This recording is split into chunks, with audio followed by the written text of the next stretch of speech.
अस्सलामुअलैकुम। यक नाबुदु व यक नस्तईन। कैसे हैं सब लोग? उम्मीद करता हूँ सब खैरियत से होंगे। आज की वीडियो थोड़ी सी बड़ी हो सकती है, तो जिसने देखनी है वो अपना थोड़ा सा हौसला बांध के बैठे और फिर इसको देखे। हम आगाज करेंगे अपने फंडामेंटल के साथ भी, एनालिसिस के साथ भी। कुछ कंपैरिजंस हैं, कुछ चीज़ें हैं, वो सारा हम डिस्कस करके फिर आगे चलेंगे, ठीक है? तो सबसे पहली बात जो है वो मैं आपको ये बता दूं, आप में से काफ़ी लोगों को ये पता भी होगा, नहीं पता तो मैं बता देता हूँ कि जो इसराइल और गजा के दरमियान जो सीज फायर हुआ है वो आज से स्टार्ट होगा, ठीक है? जिसमें उन्होंने वो अपना एक पूरा जो है मेमोरेंडम बना के शेयर किया था कि आप हमारे इतने लोग छोड़ें तो उसके इवज में इतने लोग छोड़ देंगे। बहरहाल ये सीज फायर जो है वो आज स्टार्ट हो जाएगा मॉर्निंग में, जब वहाँ मॉर्निंग होगी तो अच्छी खबर है। ऐसा होना चाहिए। इससे अगर ये सक्सेसफुली हो जाता है कंप्लीट भी, तो हमें नजर आएगा कि गोल्ड श्रम का था कि ये एक तो ये वॉर है, दूसरा वार आपको पता है रशिया यूक्रेन वाला चल रहा है, ठीक है? उस पे तो मुझे लगता है कि शायद वो सीज फायर का सीन ना जाए, लेकिन ये सीज फायर की तरफ जाएंगे, इसराइल और इसकी तरफ, ठीक है? तो इसमें अगर ये लोग जाते हैं तो बहुत से चांसेस हैं कि गोल्ड हमें एक क्वार्टर के बाद, तकरीबन इतना टाइम लगेगा, उसकी मैं रीजन भी थोड़ी सी जो मुझे समझ आ रही है मैं वो आपको बताता हूँ। एक क्वार्टर के बाद मैं क्यों कह रहा हूँ? एक क्वार्टर के बाद इसके अंदर तकरीबन एक साइड की जो डाउन साइड की, स्पेशली डाउन साइड की मूव जो है वो 300 से $400 तक की आ सकती है, ठीक है? इनकेस ये 2700 पे है तो आप 300 पे एक्सपेक्ट करें, तो 300 मतलब 2400 तक ही आ सकता है, ठीक है? और अगर इसी तरह 3000 पे पहुंच जाता है गोल्ड, तो वहां से आप 300 या $400 एक्सपेक्ट करें तो 2600 तक गोल्ड आ सकता है, सिर्फ इसके इम्पैक्ट की वजह से। उसकी मल्टीपल रीजन होगी, वो अगर ऐसा होता है तो हम आने वाले टाइम में उसको चेक करेंगे। इसके साथ साथ मैं आपको ये बता दूं कि हमारा बैच 28 जो है उसकी प्री असाइनमेंट स्टार्ट है, क्लासेस उसकी इंशाल्लाह मंडे से हम स्टार्ट कर देंगे। और नेक्स्ट बैच फिर हमारा दे रहा है वो तकरीबन अप्रैल या मई में जाकर स्टार्ट होगा।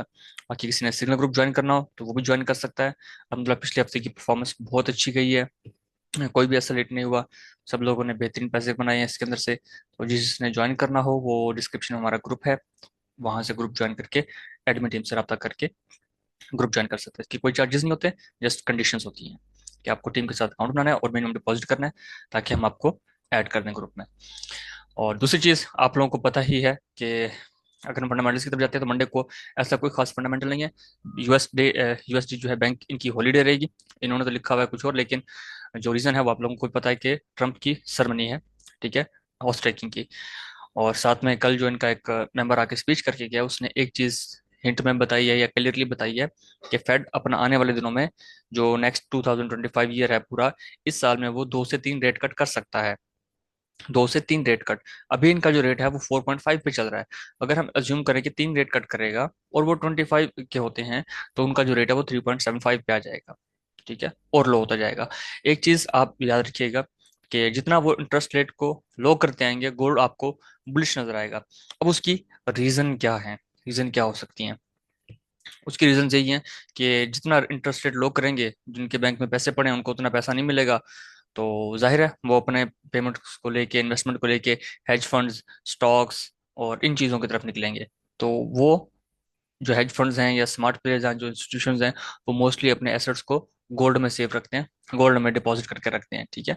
तो वो गोल्ड की तरफ ज़्यादा इन होंगे। तो ये एक उसकी क्लियर हिंट है, रीजन है।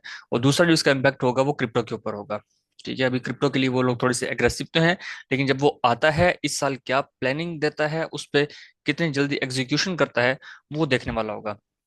यहाँ पर बहुत से क्रिप्टो के लोग ये सोच रहे हैं कि जैसे ही ट्रंप ने आना है, उसने चार्ज लेना है, उसने क्रिप्टो को पता नहीं क्या कर देना है। क्रिप्टो भी जो बिटकॉइन हमारा 1 लाख पे है, वो 3-4 लाख पैसे चला जाएगा।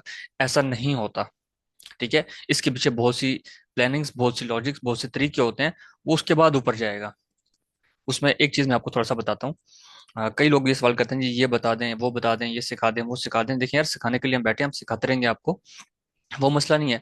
लेकिन उसके लिए चाहिए कि आप लोगों का इंटरेस्ट लेवल क्या है, ठीक है? तो मैं आपसे भी कुछ सवाल करता हूँ, मुझे उनके भी आप आंसर करेंगे, कमेंट्स में करें, बताएं मुझे कि यार ये चीज होती है, ये चीज होती है।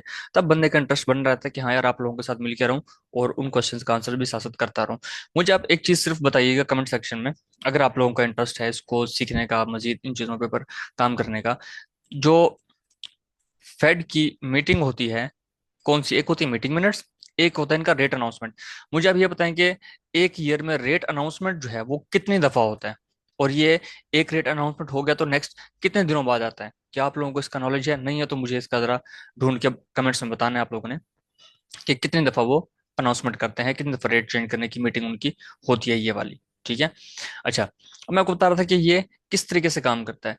यहाँ पर साइकोलॉजिकली वो आप लोगों के साथ प्ले करते हैं, हम लोगों के साथ प्ले करते हैं। मैं सॉरी, आप क्या गया, हम सभी रिटेलर्स हैं, ठीक है, छोटे अकाउंट वाले हैं। तो वो कैसे प्ले करते हैं हमारे साथ? अगर आप रिसेंट मूव देखें, मैं इसको M15 में ले जाता हूँ। हाँ, ये आप इस स्टोरी से भी समझ सकते हैं कि ये मार्केट किस तरीके से ऊपर जा रही है, किस तरीके से नीचे आ रही है। ठीक है। सडनली यहाँ पे आके एक शार्प ड्रॉप दिया, हम सब तैयार होके बैठ के जी यहाँ पे फलान डाटा आया और ये इधर से भी क्रॉस करके ऐसे नीचे गिर जाएगा, वो नहीं गिरा। वो लोग इसको शार्प मूव लेके नीचे आए और फिर देखिए उन्होंने बल्क में अपनी क्वांटिटी यहाँ पर ऐड की और देन वो नए हाई की तरफ चला गया। ये यहाँ पर भी वही सीन हुआ। यहाँ पे हमने लगा कि ये मार्केट ब्रेक करके नीचे आ जाएगी यहाँ तक या इसको भी ब्रेक कर देगी, लेकिन नहीं, वो इसको और ले गया। यहाँ पर देखें उन्होंने कितने लोगों को फंसाया, ट्रैप किया। ट्रैप करने के बाद उनकी सेल्स ऐड किए। जो थोड़े थोड़े करके निकलते रहे वो तो बच गए, जिन्होंने कहा नहीं जी हम तो बहुत बड़ी चीज है, हम ये कर लेंगे वो कर लेंगे, वो बेचारे जैसे जैसे मार्केट ऊपर जा रही है अपना प्रेशर लेके, और वो लोग अपने अकाउंट्स जो है वो मार्केट को देते रहे हैं। ये इस एरिया में, ये मैं बता रही कि अपनी स्ट्रेंथ यहाँ पर ये कितना लूज कर रही है। जैसे उसने अपनी स्ट्रेंथ को जाके लूज किया, देन स्मार्ट प्लेयर्स भी उनके साथ थोड़ा सैड हुए, उन्होंने उसको रिलीव किया और रिलीव करने के बाद ये मार्केट नीचे आ गई। और यहाँ पर ये वही मूवमेंट है जो मैं अक्सर आप लोगों को बताता हूँ कि अगर हम इसको इस तरीके से भी ऑब्जर्व करते हैं, ठीक है, तो मार्केट क्या करती है, हमें तो चाहिए था कि यहाँ से सेल हो, लेकिन नहीं होता। उसने ब्रेक भी किया, प्रॉपर रिटेस्ट नहीं किया, ठीक है, थोड़ा सा ऊपर तक गई, देन यहाँ तक, और उसके बाद जब वापस आई, मैंने आपको बताया था इस तरह का जब ब्रेकआउट होता है किसी साइड का तो मार्केट तीन बिहेवियर्स जो है वो हमें देती है। एक होता है ये वाला, ठीक है, दूसरा इसी तरीके से और ऊपर बना देगी, तीसरा ऐसे ब्रेक करने के बाद साइड वे मूवमेंट बना देगी। तो यहाँ पर उसने नीचे वाला मूवमेंट जो है वो क्रिएट किया है। अब स्मार्ट प्लेयर्स हमेशा आपके साथ ये गेम करेंगे। फॉर एग्जांपल यहाँ पर कोई उन्होंने अनाउंसमेंट करनी है, जैसे अभी हम बात करें कि बिटकॉइन की, ठीक है, तो बिटकॉइन जो है वो भी 1 लाख पे है। तो जैसे ही वो आता है वो अपनी अनाउंसमेंट चीजें पॉलिसी सारा कुछ देता है, तो स्मार्ट प्लेयर्स आपको थोड़ा सा दिखाएंगे, लो जी ऐसे शार्प मूवमेंट होगी मार्केट उठने लग जाएगी। हम लोग भी उस फ्लो में आके नहीं यार ये मिस ना हो जाए, फियर ऑफ मिसिंग आउट के चक्कर में हम यहाँ से फिर बाइंग करना शुरू कर देंगे और जो कि हमें नुकसान देगा। ठीक है। जो उनका तरीका है हमने उस पर जाना है। अब यही सोच हमारी इनिशियल थी, पहली थी जो रिटेलर सोच थी। अब मैं थोड़ा सा स्मार्ट होकर सोचने कि नहीं यार ये ऊपर जा रहा है, इसको जाने दो। ठीक है। मार्केट अपने आप को क्रैश करे, डाउन आए, वो लोग भी यही चाहते हैं कि वो लोग ऊपर जाके, जो यहाँ से सेलर्स उनके साथ बैठे हैं या यहाँ से जो बायर्स बैठे हैं छोटे मोटे, उनको वो ऊपर जाके अकेला छोड़ के निकाल के देन एकदम नीचे आएगी, अच्छा खासा टाइम लेगी। उस नीचे आने के बाद वो थोड़ा सा रुकेगी, 1-2 स्टेप्स और नीचे आ सकती है। देन वहां पे आके जो स्मार्ट प्लेयर्स और इंस्टीट्यूशंस हैं वो अपनी बाई की हैवी पोजीशंस को ऐड करके, जिस तरीके से ये काम किया मार्केट ने, ये वाला काम किया, इस तरीके से वो उसको नई हाइप ले जाएंगे। फिर इसकी हाँ रैली स्टार्ट हो सकती है कोई 2 लाख $2.5 लाख की तरफ, लेकिन अभी उसको काफी टाइम है। इस चीज को आपने अपने माइंड में रखना है कि वो किस तरीके से आपको ट्रैप कर रहे हैं, उसके ट्रैप से आप बच के आपने पैसे बना लिए। अगर आप उसके ट्रैप से नहीं बच पाए, आपने पैसे नहीं बना सकना। ठीक है। और बाकी इंटरेस्ट रेट जितना लोग करते जाएंगे, गोल्ड हमें उतना बुलिश नजर आएगा। फर्स्ट क्वार्टर में तो ये बुलिश है तकरीबन। ठीक है। और जहां तक मेरी एक्सपेक्टेशन है, मुझे तो ये तकरीबन 150 इधर से 2700 से ऊपर, 150-200 डॉलर ऊपर जाता हुआ नजर आ रहा है। वो इन रीजंस की वजह से कि वो रेट कट को किस तरफ लेके चलते हैं। अभी एक और सवाल था, उसके मैं थोड़ा सा आपको हिंट दे देता हूँ, बता देता हूँ कि यार कुछ लोग ना ये कर रहे थे जी, डॉलर इंडेक्स को देखें, डॉलर इंडेक्स बिल्कुल इसी के साथ इसी तरह चल रहा है। ऐसा नहीं होता यार, डॉलर इंडेक्स इसकी तरह नहीं चल रहा। आप ये शक्ल देख लें इसकी, और डॉलर इंडेक्स की आके ये शक्ल देख लें, ये कहाँ से सेम लग रही है। इसकी मूवमेंट और तरीके से हो रही है, इसकी मूवमेंट और तरीके से हो रही है, दोनों ही ऊपर जा रहे हैं। ऐसा क्यों है? अगर ये एक दूसरे के ऑपोजिट हैं तो इनको रिवर्स जाना चाहिए, जिस तरीके से ये ऊपर की रैली ले रहा है। ठीक है। तो गोल्ड को चाहिए था कि ये ऊपर की रैली ना लेता, ये फिर नीचे की तरफ आता, ये भी ऊपर साथ जा रहा है। तो ऐसा नहीं है, इसका ताल्लुक इससे इतना ज्यादा नहीं है। हाँ, M1 M5 M15 M30 तक आपको मिल जाए कि हाँ रिजेम्बलेंस है, कुछ कुछ जगह पे ऐसा हो जाता है जब मार्केट में वोलेटिलिटी नहीं होती, लेकिन जब वो लोग आते हैं तो वो गोल्ड में अलग से इन्वेस्टमेंट करते हैं, उसी डॉलर्स को उठा के लगाते हैं। और DXY मैंने आपको पहले भी बताया था कि इसके अगर आप कंपोनेंट्स चेक करते हैं तो वो ये एक सिर्फ डॉलर नहीं है, इसके अंदर और भी करेंसीज शामिल है जिससे ये इंडेक्स बना हुआ है। ठीक है। बाकी गोल्ड का ताल्लुक यील्ड के साथ, स्टॉक्स के साथ वो जरूर है, US30 है, NASDAQ है, SP 500 है, उनके दूसरे पेयर्स हैं, ठीक है, उनके साथ इसका ताल्लुक है।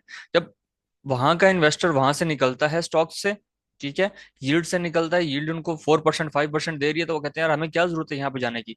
जब वो देखते हैं कि नहीं यार अब यील्ड इतना प्रॉफिट नहीं दे रही, आने वाले टाइम में इन्होंने रेट्स कम कर देने, यील्ड के रेट्स भी कम होंगे, तो वो उस हिसाब में आके अपने पैसे को उठा के गोल्ड में ले आएंगे। ठीक है, तो हमने गोल्ड को अपने टेक्निकल्स के हिसाब से लाजमी फॉलो करना है। फंडामेंटल्स जो होते हैं वो हमें बताते हैं कि यार इसकी सेंटिमेंट किस साइड के ज्यादा बन रहे हैं, क्या पॉसिबिलिटी हो सकती हैं। ठीक है, और इसी चीज का अपने खास ध्यान रखना है कि रिटेलर को वो किस तरीके से ट्रैप करते हैं, कि नीचे पहले ले आएंगे, हमें लग रहा है जो ऊपर जाएगा वो ऊपर नहीं, वो नीचे ले आते हैं और फिर उसके अंदर अपनी पोजीशंस को वो ऐड करके बैठ जाएंगे। अभी भी देख लें कि जब 2022 उसे ऊपर निकला था, तो इसने किस रिटेलर को निकलने का मौका दिया? नहीं दिया किसी को निकलने का मौका, ऊपर ही जाई जा रहा है, नया हाई बनाई जा रहा है, बुलिश होता जा रहा है। तो ये चीजें आपने अपने माइंड में लाजमी रखनी है, और इसके साथ आपने अपना काम आगे लेके चलना है। हम थोड़े से इसको अगर एनालिसिस की तरफ जाके देखते हैं, एनालिसिस आप जानते हैं हमारे बिल्कुल सिंपल होते हैं, हमने उसी तरीके से इसको ऑब्जर्व करना है। सबसे पहला काम हमारे पास यहाँ पर क्या है? फ्रेश को हम मार्क करेंगे। ठीक है जी, सेलिंग में आते हैं तो हमारे पास फ्रेश सेल ये अवेलेबल है, और बाय में हमारे पास ये बाय टेस्टेड है। इसको हम ले रहे हैं, क्या पता कि जो इसका ये ड्रॉप है इससे नीचे कोई अवेलेबल हो जिसको हम कैप्चर कर सकें। उसके बाद मजीद नीचे कुछ देखेंगे कि कहाँ हमें मिलता है। हम टॉप एरिया में जाते हैं तो इधर हमारे पास क्या अवेलेबल है। हाँ, मंडे को क्योंकि बैंक की हॉलीडे भी होगी, तो इसका जो इम्पैक्ट होगा ना ज्यादातर वो हमें ट्यूसडे में भी नजर आएगा। क्योंकि मंडे आप ये देखें ना, यूएस सेशन हमारे यहाँ तो हम देखते हैं ना कि मंडे को स्टार्ट हो जाएगी मार्केट, वहां पर जो मंडे है वो हमारे मंडे के शाम में वहां पर मंडे की सुबह होती है। तो इस चीज का आपने लाजमी ध्यान रखना है। ठीक है, ये नहीं सोचना कि जी आज मंडे है बैंक ऑफ है तो आज बहुत अनएक्सपेक्टेड हो जाएगा, हो भी सकता है, ऐसा नहीं है कि नहीं हो सकता, हो भी सकता है, लेकिन फिर भी हमने एहतियात से काम लेना है। यहाँ पर क्योंकि फ्रेश सेल भी आ रहा है, ए और बी आ रहा है, तो हमने दोनों मार्क कर लेते हैं। ठीक है, फ्रेश सेल भी और फील्ड का सेटअप भी, दोनों चीजें आ गई। और ये एरिया क्योंकि यहाँ पर टेस्ट हो चुका है तो इसको हम नहीं ले रहे। तो ये मंडे मॉर्निंग वाला सीन आपने लाजमी ध्यान रखना। तो जैसे वहाँ पर ट्यूसडे होगा, हमें फिर मार्केट में और मूवमेंट देखने को मिलेगी, फिर उस दिन ट्रेड करने का और मजा आएगा। अभी ऑलरेडी कल भी सिंगल ग्रुप में ये एरिया सेल के लिए दिया गया था सर की तरफ से, तो हमें वहां से एक अच्छी मूवमेंट मिल चुकी है, ऑलमोस्ट 170 प्लस पिप्स की। ठीक है, अभी हम जाते हैं तो हमारे पास इसमें सारे सेलर्स अवेलेबल हैं। ये बहुत हाई रिस्क की अभी के सेल हो जाएंगे, क्योंकि मार्केट हो सकता है कि वापस अपने आप को रिट्रेस करे इस एरिया तक या इधर तक। तो हम अपना वेट करेंगे। हमारा जो पहला एरिया है ये, हम यहाँ से एक सेल ट्राई करेंगे। दूसरा हमारे पास एरिया बनता है, अब क्योंकि ये H4 से नहीं है, डायरेक्ट है, टॉप है, तो हम इसको ले रहे हैं। अब इसकी दो रीजन है, इनकेस अगर हमें यहाँ से ट्रेड नहीं मिलती इस एरिया से नंबर वन से, ठीक है, तो फिर हमने इस पे लाजमी ट्राई करना है। ठीक है, मिल जाती है यहाँ से ट्रेड, और अगर हमें यहाँ से 100 पिप्स की ट्रेड मिल जाती है फिर हम इसको ट्राई करेंगे। 100 पिप्स से कम की ट्रेड मिलती है फिर हम इसको ट्राई करेंगे। इसका डायरेक्ट एसएल हो जाता है फिर हम इसको ट्राई करेंगे। हाँ, यहाँ से ये है कि यहाँ से हमें एक अच्छी ट्रेड मिलेगी, फॉर एग्जांपल 20-30 पिप किसी जोन के अंदर घूमती रहे और उसको ब्रेक कर जाए, जिसके हम अक्सर स्कैल्पिंग करके निकल जाते हैं, तो उस सूरत में यहाँ पर अवॉइड करना, जब तक हमें कंफर्मेशन ना मिले M1 की हम इस पे एंटर नहीं होंगे। हम वेट करेंगे यहाँ पर, या हमें RSI की इन्फॉर्मेशन मिल जाए। RSI की इन्फॉर्मेशन भी अगर आप लोगों ने M1 में देखी हो, कल के दिन में बहुत अच्छी ट्रेड यहाँ से हमें बाइक की 40 पिप्स की मिली थी। तो ये तो उन लोगों के लिए जो लोग काम कर रहे हो, चीज़ों को देख रहे हो, सीख रहे हो। इसके ऊपर जो हमारे पास एरिया है वहां से अब क्या एरिया हमारे पास निकलता है, हम इसको जरा देखें। ये एक अच्छी खासी स्विंग्स M15 में नजर आ रही हैं। तो यहाँ पर अगर हम फ्रेश की तरफ आते हैं तो हमारे पास पहला एरिया बनता है जी ये वाला, 3640 का। ओके हो गया, एक हम इसको कैप्चर करेंगे। दूसरा हमारे पास फ्रेश एरिया ये नहीं बनता, ये एरिया नहीं बनता, और कुछ नहीं जी।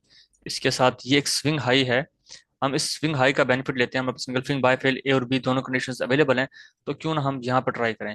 ये एरिया थोड़ा सा ज्यादा बन जाएगा, तो मुझे यहाँ पर क्योंकि 30 पिप्स का जोन चाहिए, तो मैं 55 से 58 तक का एरिया ले लेता हूँ, 56 से 59 तक का, बस।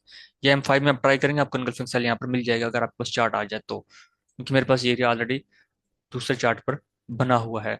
वो चार्ट मैं यहाँ दिखा नहीं सकता, उसकी कुछ मजबूरियां हैं, वो आप लोग बेहतर जानते हैं। एक एरिया होगा हमारे पास ये, और उसके बाद टॉप पे आते हैं। फिर यहाँ क्योंकि मार्केट में इतना कुछ नहीं है, सिर्फ फील्ड सेटअप है, इस एरिया में अगर कोई ऐसा सेटअप मिलता है जहाँ पे हम सेल कर सकें, मिल सके हमें, तो हम जरूर ट्राई करेंगे। अदरवाइज हमारे पास क्योंकि टॉप का एरिया आ रहा है, हम इस एरिया पे आके अपने ट्रेड्स को प्लान करेंगे। ये एरिया ज्यादा सूटेबल लग रहा है। उसके बाद कोई फेड सेटअप यहाँ पर अवेलेबल हो तो हम उसको एक ट्राई देंगे, लेकिन वो थोड़ा सा रिस्की हो जाएगा। ए और बी अवेलेबल है, यहाँ पे हम थोड़ा सा रिस्क होगा, तो इस वजह से हम इसको थोड़ा सा कलर चेंज कर देते हैं। चलो जी, ये हमारे पास इस वक्त एरियाज आ गए। इनको हम थोड़ा सा मार्क करके आगे ले आते हैं।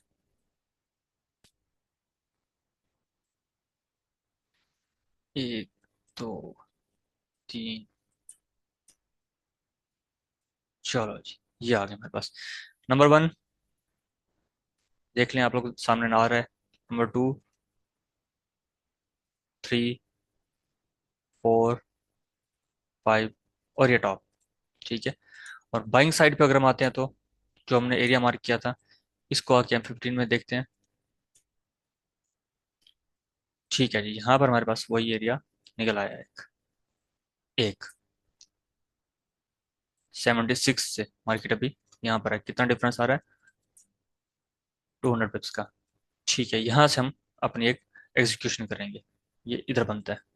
उसके बाद हमारे पास, क्योंकि ये स्विंग्स हैं, या मार्केट H4 में भी काफ़ी देर रुकी रह गई थी, तो हम जस्ट इसका एक बॉटम लेंगे, ये एरिया।